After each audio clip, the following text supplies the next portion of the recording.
As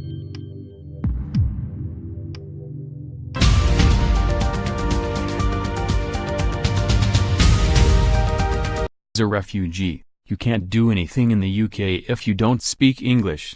You can't do anything if you don't speak English. That's what I told MPs at an All-Party Parliamentary Group meeting this Monday, on the topic of loneliness.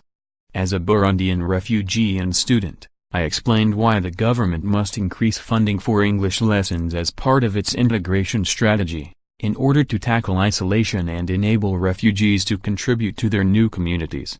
My family and I lived in a refugee camp in Kenya for 6 years, after we fled Burundi. We were told that we'd be relocating to England in 2016, when I was 23 years old, and I was happy to be moving away from the hardship. I had always dreamed of living in the UK, because it's a free country. But, you can't do anything if you don't speak English. Learning the native language is essential for refugees, so that they feel part of their new communities and because it enables them to work, volunteer and follow their dreams. My dear mother died after battling breast cancer, just 2 months before we received the call from the UN Refugee Agency, telling us that we were being resettled in the UK. After everything we'd been through, it felt like the end to the suffering we'd endured. But, I didn't know how I was going to survive without my mom.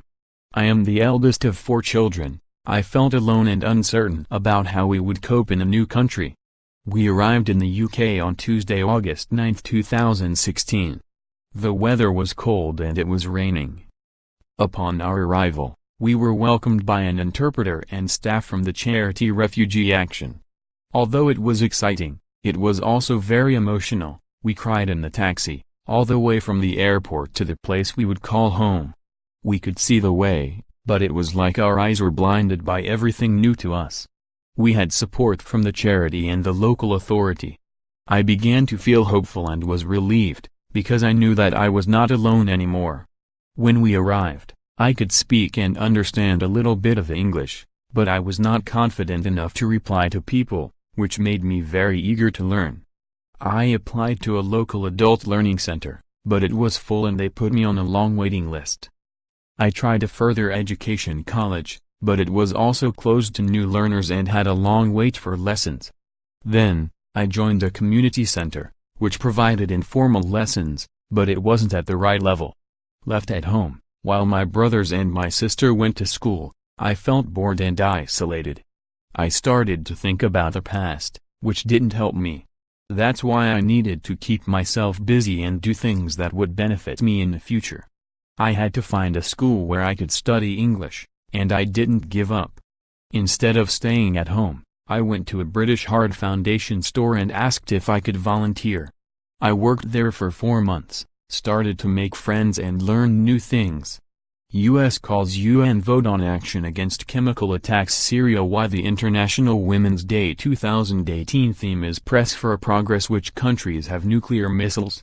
My refugee action caseworker also put me in touch with a local women's center that offers English lessons to women. I thought I could help the Swahili-speaking ladies who didn't understand any English.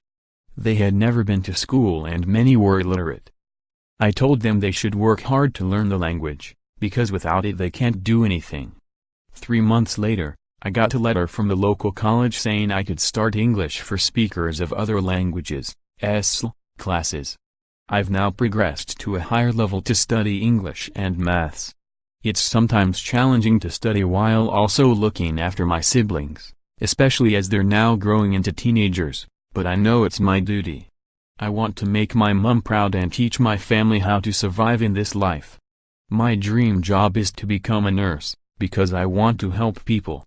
When my mom was sick and I took care of her, I knew that I wanted to do the same for others. I am also supporting Refugee Action's Let Refugees Learn campaign, calling on the government to increase funding for formal, accredited English lessons. When I moved to the UK, I was lucky I spoke some English. There are people who arrive with no knowledge of the language and have to wait months, often years, to start learning. Speaking the language is the only way to tackle loneliness among refugees and help people integrate into society. That is my message to MPs and the government. It's been nearly 2 years since we arrived, and I've had to grow up a lot in that time. I have to make all the decisions on my own. If you want to do something, you should do it. I've not yet reached my destination, but I believe I'm on the right track and I will get there soon. More, refugees set for NHS payout because midwives didn't tell them to feed baby more. How to help refugees if you feel helpless. More, Scotland considers giving refugees and asylum seekers the right to vote.